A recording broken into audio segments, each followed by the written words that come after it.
Cutting strands of a 350 mcm conductor to make it fit into a lug designed for a maximum of 300 mcm conductors is a violation of the National Electrical Code.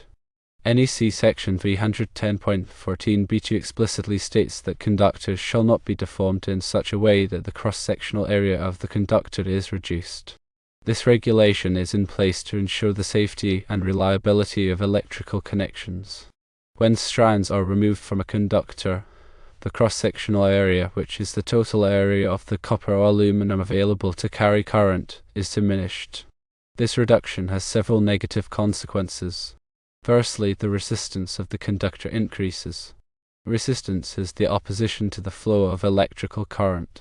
A conductor with a reduced cross-sectional area offers greater resistance because there is less material available for the current to pass through. This increased resistance leads to the generation of heat. Electrical energy is converted into heat energy as current flows through the resistance.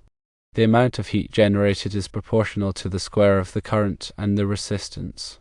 Therefore, even a small increase in resistance can lead to a significant increase in heat, especially when the conductor is carrying a substantial load. Excessive heat can damage the conductor's insulation, leading to premature failure. It can also create a fire hazard if the heat is not properly dissipated. Secondly, cutting strands weakens the conductor physically. The individual strands of a conductor work together to provide mechanical strength and flexibility. When strands are removed, the remaining strands must bear a greater share of the mechanical stress. This can make the conductor more susceptible to breakage or failure, especially in situations where the conductor is subject to vibration, bending, or tension. A weakened conductor can fail over time, leading to an open circuit or a short circuit, both of which can be dangerous. Thirdly, modifying a conductor by cutting strands typically voids the warranty on the conductor. Manufacturers design and test their conductors to meet specific performance standards. These standards are based on the assumption that the conductor is used in its original, unaltered condition.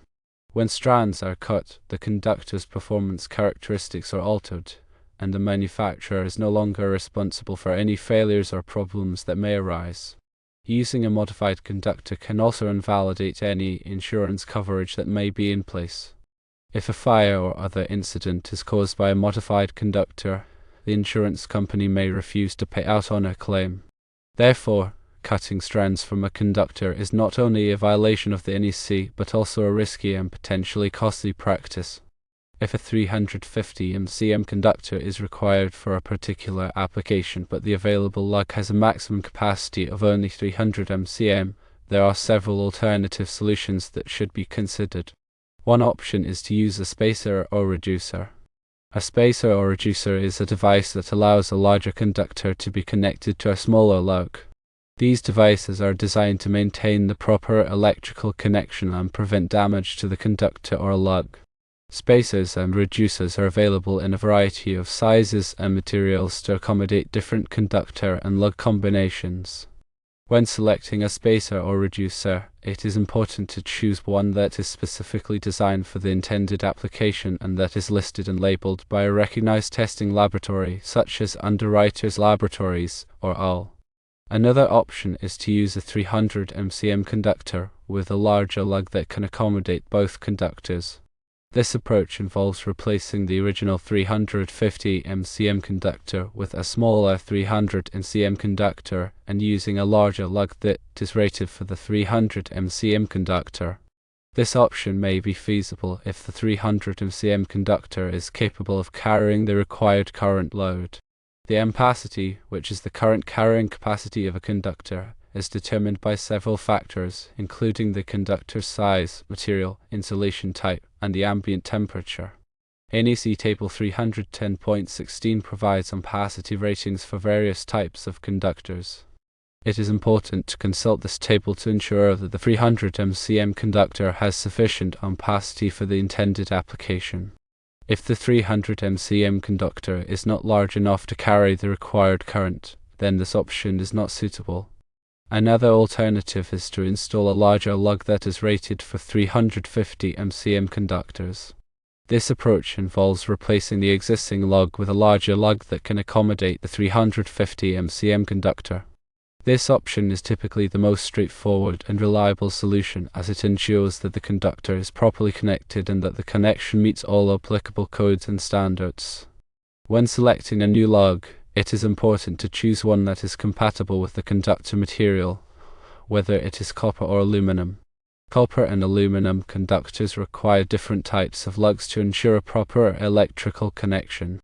Copper lugs are designed to be used with copper conductors, while aluminum lugs are designed to be used with aluminum conductors. Using the wrong type of lug can lead to corrosion and failure of the connection. It is also important to select a lug that is rated for the appropriate voltage and current. Lugs are typically rated for a maximum voltage and current, and it is important to choose a lug that is rated for the voltage and current of the circuit in which it will be used. Using a lug that is not rated for the voltage or current can lead to overheating and failure of the connection. When installing a new lug, it is important to follow the manufacturer's instructions carefully. The lug should be properly cleaned and prepared before installation. The conductor should be inserted into the lug and securely tightened using the appropriate tools and torque specifications. The connection should be inspected to ensure that it is tight and secure. In addition to these alternatives, there are also some general best practices that should be followed when working with conductors and lugs. Firstly, always use the correct size and type of conductor for the intended application. The size of the conductor should be determined by the current load that it will be carrying, and the type of conductor should be determined by the environment in which it will be installed. Secondly, always use high-quality lugs that are listed and labeled by a recognized testing laboratory. High-quality lugs are more likely to provide a reliable and safe connection. Thirdly, always follow the manufacturer's instructions when installing lugs. Improper installation can lead to loose connections and overheating. Fourthly, always inspect connections regularly to ensure that they are tight and secure. Loose connections can lead to arcing and fire hazards.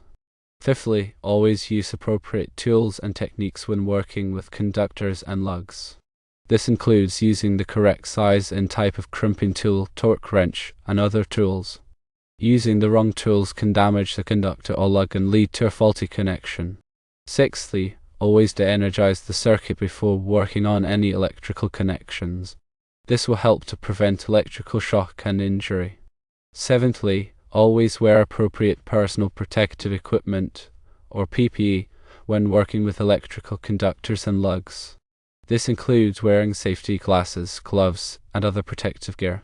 Finally, always consult with a qualified electrician if you have any questions or concerns about working with electrical conductors and lugs.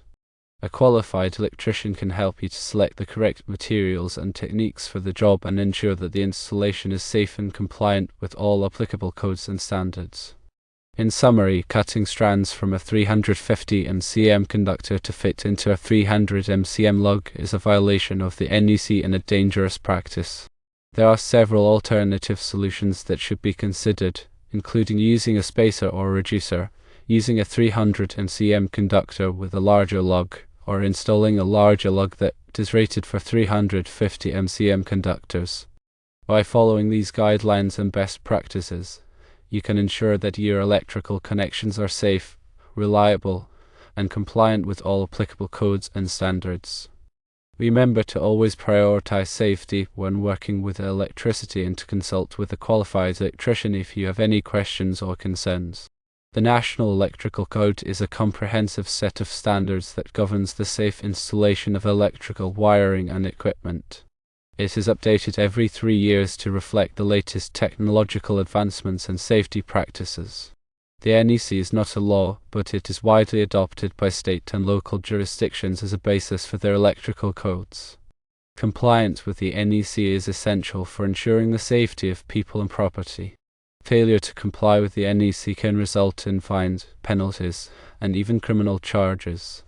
The NEC covers a wide range of topics, including wiring methods, overcurrent protection, grounding, and equipment installation.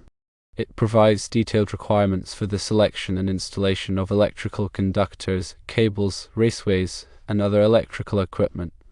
The NEC also includes requirements for specific types of occupancies, such as residential, commercial, and industrial buildings. It is important to be familiar with the NEC requirements that apply to your specific project. The NEC is a complex document, and it can be difficult to understand and apply.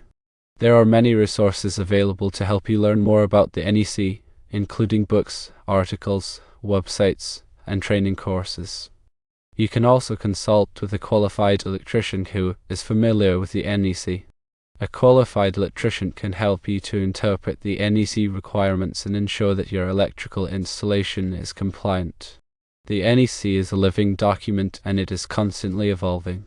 It is important to stay up to date on the latest changes to the NEC so that you can ensure that your electrical installations are safe and compliant. You can subscribe to newsletters and publications that provide updates on the NEC. You can also attend training courses and seminars that cover the latest changes to the NEC. By staying informed about the NEC, you can help to prevent electrical hazards and ensure the safety of people and property.